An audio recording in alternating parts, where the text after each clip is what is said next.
મિત્રો, આ સૃષ્ટિમાં જેમનો જન્મ થયો એમનું મૃત્યુ નિશ્ચિત છે. તો આજે આપણે જાણીશું કે મૃત્યુ પૂર્વે શું છોડવું હિતાવહ છે. આ એક જીવ આત્મા અને પરલોકવાસી યમરાજની આ કથા છે. તો મિત્રો, આ કથા પૂરી સાંભળજો અને પસંદ આવે તો લાઈક, શેર અને સબસ્ક્રાઈબ જરૂરથી કરજો.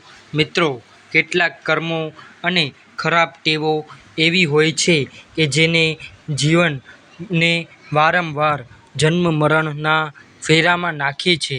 સૌ પ્રથમ અધમ વાસનાઓ છે. અતૃપ્ત આસક્તિઓ જેમ કે દારૂ પીવી, તમાકુ, બીડી, હિરોઈન જેવા કેફી પદાર્થોના બંધાણી થવું, જાતીય સુખ માણવાની અદમ્ય ઈચ્છા, ગમે તે રસ્તે ધન એકઠું કરવાની ઈચ્છા અને જુગાર રમવાની આદત, સત્તા પીપાસુ સ્વભાવ અને એને માટે કરવા પડતા કાવા દાવા, ખૂબ ખાવા પીવાની ટેવ અને એવી બીજી દુન્યવી ભોગોની લાલસા જીવને સંસારમાં આસક્ત બનાવે છે. આવી બધી આદતો જીવને સંસારના જન્મ મરણના ચક્રમાં નાખે છે. જ્યારે જીવ સ્થૂળ શરીર છોડી અમારી આ સૃષ્ટિમાં આવે છે ત્યારે આ બધી ટેવો લઈને આવે છે. સ્થૂળ શરીર છૂટી ગયા પછી સૂક્ષ્મ દેહ અને મન બાકી રહે છે. મનમાં રહેલી બધી ઉપરયુક્ત ટેવો જીવને વળગી રહેલી હોય છે. દારૂ પીવાની ટેવવાળાને દારૂ પીવાની અદમ્ય ઈચ્છા થાય છે. શરીર વિના દારૂ પી શકાય નહીં તેમ ન હોવાથી દારૂ પીવાની ઈચ્છા તે જીવને બેચેન બનાવે છે. તે માટે તે તરફરે છે, હાવાતિયા મારે છે, દારૂના પીઠાની આસપાસ ભટકે છે અને દારૂ માટે તરસે છે. એવી જ રીતે જુગારીઓનો જીવ જુગારખાનામાં ભટકે છે. જુગાર રમ્યા વિના એને ચેન પડતું નથી. એવી જ રીતે લોભિયાઓએ એકઠું કરેલું ધન હવે તેઓ ભોગવી શકતા નથી. બીજાઓ ભોગવશે તે તેમનાથી સહન થતું નથી. તેઓ પૃથ્વી પર કમાયેલા ધનની માલિકી પણ ની ભાવનાઓથી મુક્ત થઈ શકતા નથી. તેમની આ ધન લોલુપતા જીવને બેચેન અને દુઃખી કરી મૂકે છે. આમ જ સંસાર લાલચુ અને અવગતિ પામે છે અને અવગત્યા જીવ તરીકે ઘણા વર્ષો સુધી આવી અવદશામાં ગાળે છે. જ્યાં સુધી જીવ ખરાબ ટેવોની ગુલામીમાંથી મુક્ત થતો નથી ત્યાં સુધી જન્મ મરણની ઘટમારમાંથી મુક્ત થતો નથી. યમરાજ એ કહ્યું છે, અમારી આ ચૈતન્યમય દુનિયામાં કુટેવોમાંથી મુક્ત થવું ઘણું અઘરું છે. સાચો રસ્તો તો એ છે કે પૃથ્વીલોકના જીવન દરમિયાન જ જીવે ખરાબ ટેવોમાંથી મુક્ત થવું જોઈએ. મનુષ્યને બંધનમાં નાખનારી બીજી કેટલીક નાની લાગતી બાબતો પણ મનુષ્યને નુકસાન પહોંચાડે છે તે છોડી દેવી જોઈએ અને મૃત્યુ પૂર્વે એવા કર્મો અને ટેવોથી મુક્ત થવું જોઈએ. મૃત્યુના દેવતા યમરાજ જીવાત્માને જણાવે છે કે પક્ષીઓ, પારવા નહીં, પોપટ, મેના, કબૂતર જેવા પક્ષીઓને પોતાનો શોખ પૂરો કરવા જિંદગીભર પાંજરામાં પૂરી રાખવા નહીં. આ પક્ષીઓને પણ પરમાત્માએ મુક્ત વ્યોમવિહારી જિંદગી બક્ષેલી છે. તેને ઝૂંટવી લઈ પાંજરામાં પૂરી દેવાનો મનુષ્યને કોઈ અધિકાર નથી. પક્ષીઓને પોતાનું જાતીય જીવન છે. એમને પણ કુટુંબ, કબીલો અને મિત્ર મંડળ હોય છે. તેથી તેમને બળજબરીથી પાંજરામાં પૂરનાર ઘણું મોટું પાપ કરે છે. એવી જ રીતે માકડા અને રીંછ જેવા બિનપાલતુ પ્રાણીઓને પણ જીવનભર સાકળે બાંધી રાખવા નહીં. તું કોઈ ઊંચ નીચ ન સમજીશ. કોઈ મનુષ્ય ઊંચો નથી, કોઈ નીચો નથી. પરમાત્માના સર્જેલા તમામ સંતાનો સરખા જ છે. જેનું તું નીચ સમજે છે તેમાં પણ પરમાત્માનો જ અંશ છે. જ્યાં સુધી અંતરના ઊંડામાં ઊંડા ખૂણા સુધી પણ ઊંચ નીચની ભાવના વ્યાપ્ત છે. ત્યાં સુધી માનવીની અપૂર્ણતા છે, જે ઘટમાળમાં પાછળ લાવવા પૂરતી સક્ષમ છે. ઊંચ નીચની ભાવના રાખનારને કહેવાતી નીચ કોમ કે જાતિમાં જન્મ લઈ બોધપાઠ શીખવાની નોબત આવી શકે છે. નદી સરોવરોમાં પ્રદૂષણો કરીશ નહીં, પ્રાણીઓની હત્યા કરીશ નહીં, આગ લગાડીશ નહીં, જંગલોનો નાશ કરીશ નહીં, લાચાર અવસ્થામાં હોય તેવી વ્યક્તિઓની પાસેથી વ્યાજ લઈશ નહીં, બહુ બોલ કરીશ નહીં, એમ કરીને સૂક્ષ્મ દેહને નુકસાન પહોંચાડીશ નહીં. બને તો મૌન પાળવું, સાર્વજનિક સ્થળો, મંદિરો, બાગ બગીચા વગેરેમાં બીજાનો ખ્યાલ રાખીને સારું વર્તન કરવું. દુઃખી માનવીની હાંસી ઉડાવીશ નહીં, ગરીબ કે ભિખારીની નફરત કરીશ નહીં. મન, વચન અને કર્મથી એક જ રહેજે. મૈત્રી, કરુણા, દયા, પ્રેમ અને દાનમાં પાછો પડીશ નહીં. બીજાના દોષો જોઈશ નહીં, બીજાના છિદ્રો ખુલ્લા કરીશ નહીં, બીજાના ઉપકાર ભૂલીશ નહીં, માતા પિતા, અનાથ અને નબળાનો ત્યાગ કરી એકલપેટો થઈશ નહીં, ખોટી સાક્ષી પૂરીશ નહીં, કોઈની મિલકતો પચાવી પાડીશ નહીં, અણહકનું લઈશ નહીં, પાપ થાય તેવા વ્યવસાયથી કમાણી કરીશ નહીં, ભેળસેળવાળા પદાર્થો વેચીશ નહીં, ઓછું તોલ અને બનાવટી માલ વેચીશ નહીં, લાંચ લઈશ નહીં, કજિયાખોર સ્વભાવ કેળવીશ નહીં. સૌ જીવ, પશુ, પંખી તથા માનવીને પ્રભુના સર્જન સમજી સર્વે સાથે પ્રેમપૂર્વક વર્તજે. પોતાના જોરે, બાવરાના બળે કે સત્તાના જોરે સ્ત્રી તથા બાળકો પર જુલ્મ કરીશ નહીં. પદ અને પૈસાનો ઘમંડ કરીશ નહીં. સર્જનહારની સ્મૃતિ સદા મનમાં રાખજે. આપણે તીર્થધામોની યાત્રા ઘણી કરીએ છીએ, પણ અંતર ખોજની યાત્રા એ જ ખરી યાત્રા છે. જેમ વેપારી વર્ષે દહાડે નફા નુકસાનનું સરવૈયું કાઢે છે, તેમ તું તારા પ્રત્યેક દિવસના અંતે જ્યારે સૌ જંપી ગયા હોય ત્યારે બે ઘડી પોતાની જાતની જોડે ગોઠવી દિવસભર કરેલા તારા કર્મોનું સરવૈયું કાઢજે. નુકસાન કરનાર કર્મોની અને દુષ્ટ વિચારોની બાદબાકી કરવાનો પ્રયત્ન કરજે.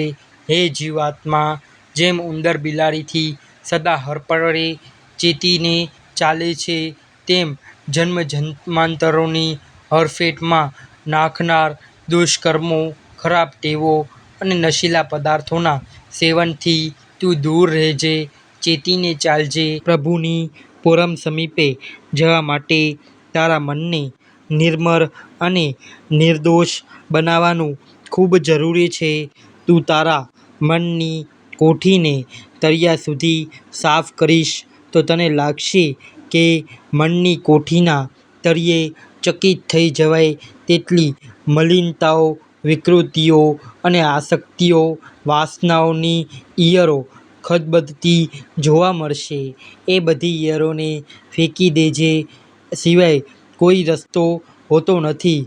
ખરાબ વિચારો જ ખરાબ કાર્યો કરાવે છે. સારા કિંમતી કપડાં પહેરી તાપણે તાપતા હોઈએ ત્યારે તાપણામાંથી નીકળતા તણખા કિંમતી કપડાં ઉપર પડે તે પહેલાં એક જ ઝાપટથી તણખાનો નાશ કરી દઈએ છીએ. તેમ ખરાબ વિચારો મનમાં પ્રવેશે તે પહેલાં ઉગતા જ ડામી દેવા, નહીંતર કિંમતી જન્મારો ફોગટ જશે. પૃથ્વીલોકનું પાર્થિવ જીવન મનુષ્યની યાત્રાનું અંતિમ ટર્મિનસ છે. માનવ ઈચ્છે તો ઉપરની સૂક્ષ્મલોકની દિવ્ય સૃષ્ટિમાં પ્રવેશવા માટે સંસાર કર્મો કરી લાયકાત મેળવી શકે છે, અથવા તો દુષ્કર્મોની વણઝાર સર્જી પૃથ્વીલોકમાં આવન જાવન ચાલુ રાખી શકે છે. હથેળીમાં રાખેલું પાણી જેમ ખરાબ ન પડે તેમ વહી જાય છે, તેમ પૃથ્વીલોકની ક્ષણિક જિંદગી પણ વહી જાય છે. એવી ટૂંકી જિંદગી દરમિયાન તું પ્રભુની પ્રાર્થના, પૂજા, ધ્યાન વગેરે કરવાની ટેવ પાડજે. એ બધું આત્માની અનંત યાત્રાનું મહામૂલું ભાથું છે. મૃત્યુ બાદ એ ભાથું જ જીવનને ખપ લાગે છે. પૂજા, ધ્યાન, જપ, ભજન, કીર્તન અને ધાર્મિક, આધ્યાત્મિક અને આત્મજ્ઞાનના ગ્રંથોનો અભ્યાસ પણ પ્રાર્થના જ છે. પ્રાર્થના જ મનુષ્યને પરમતત્વ સાથે જોડે છે. આદિકાળથી માનવ જ્યારે અતિ પછાત અને જંગલી અવસ્થામાં હતો ત્યારથી પોતપોતાની સૂઝ અને સમજણ પ્રમાણે પ્રકૃતિના વિવિધ સ્વરૂપને ભજતો હતો. આજે તેવું રહ્યું નથી.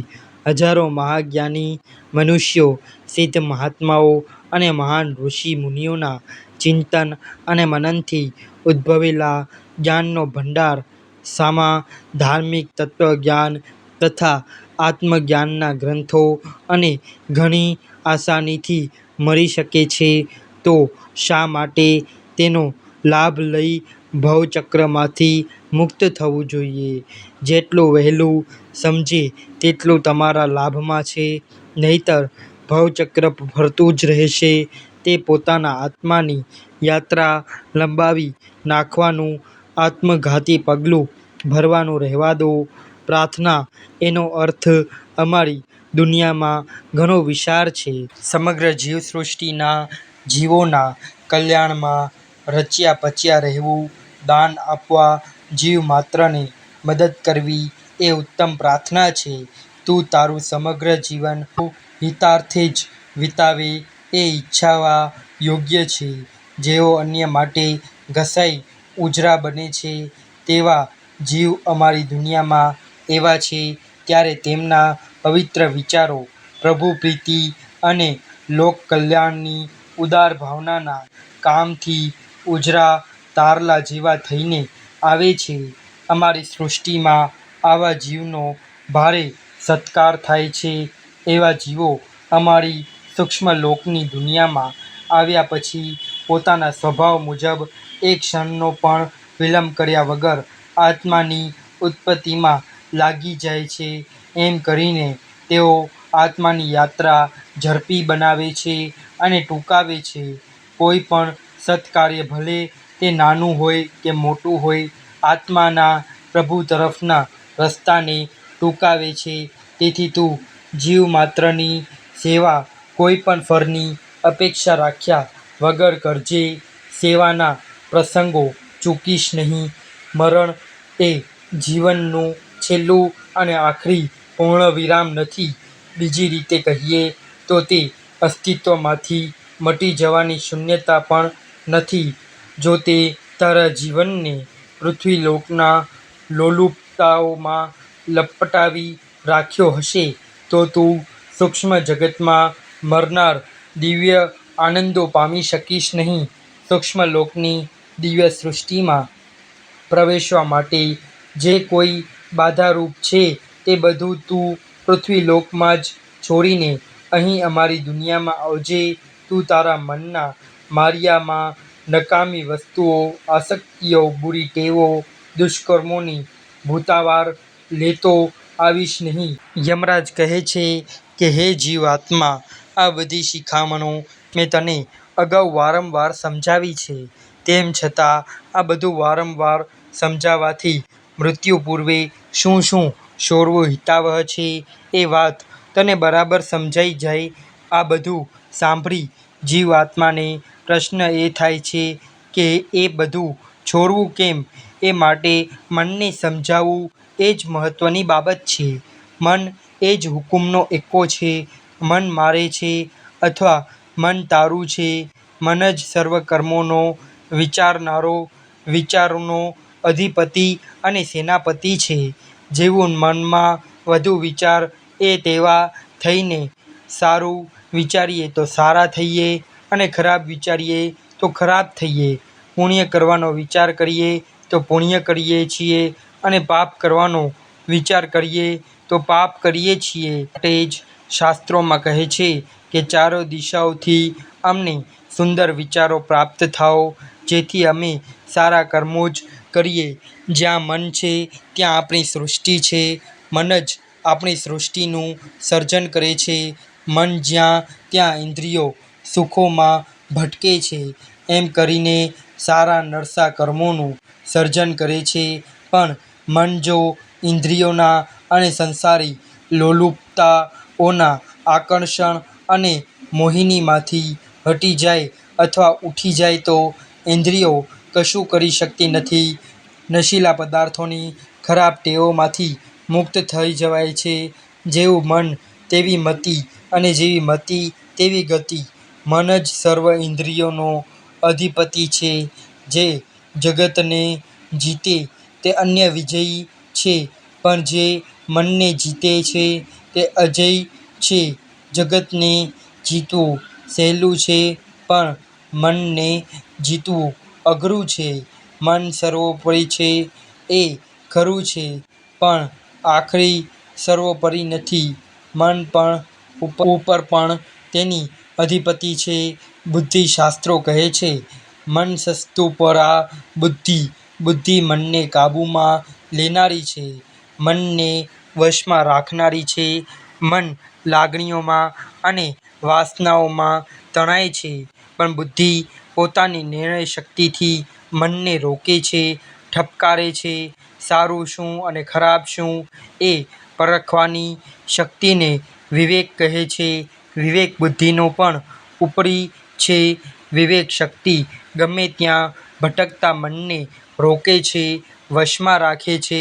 મનને ખરાબ વિચાર આવે તો બુદ્ધિ વિવેક શક્તિથી સારા નરસાનો નિર્ણય કરે છે. માટે તું વિવેક શક્તિનો ઉપયોગ કરીને બધા કર્મો અને વિચારો કરજે. તારા જડનમાં વિવેક દૃષ્ટિનો દીપક જલતો રાખીશ તો રસ્તો ભૂલવાનો વારો આવશે નહીં.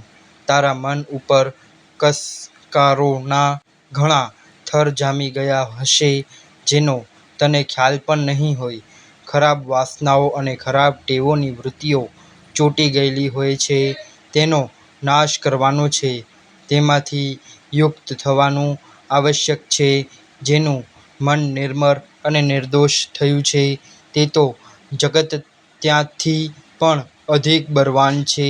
એ બધું સમજીને નિર્મળ અને નિર્દોષ મનવાળા થઈને અમારી દુનિયામાં આવવું તારે માટે હિતાવહ છે. મન એકવાર બાહ્ય દુનિયામાં જ્યાં ત્યાં સંસારી સુખોની શોધમાં ભટકતું મટી જાય અને હટી જાય ત્યારે સ્થિતપ્રજ્ઞ બુદ્ધિના વિવેકપૂર્ણ વ્યવહારથી અંતરમાં અભય, ક્ષમા, કરુણા, મૈત્રી, દયા, અહિંસાની વાંસળી વાગવાની જ તું અંતર ખોજની યાત્રા કરતો રહીશ તો શાશ્વત સત્ય બીજે ક્યાંયથી પણ નહીં, પણ તારા પોતાના અંતરના ઊંડાપણામાંથી જ પ્રગટ થશે. તારા જીવતા તારી વાસનાઓ મરી ન જાય ત્યાં સુધી પ્રભુની અમર જ્યોતમાં તું પ્રવેશ કરી શકીશ નહીં. પર્વતનું ઉચ્ચ શિખર જોયા કરવાથી ત્યાં પહોંચી શકાતું નથી. એકવાર પ્રભુની દિવ્ય જ્યોતિ તરફની વાટ તું પકડ. પ્રવાસ શરૂ કર. આજે નહીં તો આવતીકાલે વહેલા કે મોડા અસલ મુકામે તું પહોંચીશ. ખરું જ છે. ખરું શું અને ખોટું શું એ સમજવા તારા અંતઃકરણને પ્રશ્ન કરજે. મારું આ સત્ય પરમેશ્વરને ગમશે? હા કે ના જવાબ મળશે જ.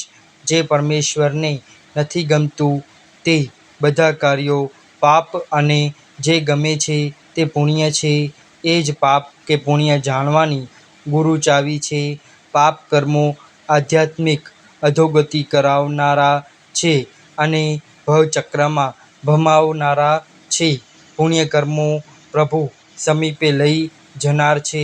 મનુષ્યની યાત્રા પરમેશ્વર જેવા જ ગુણવાન થઈને પરમેશ્વરને પામવાની અને ત્યાં સુધી પહોંચવાની યાત્રા છે.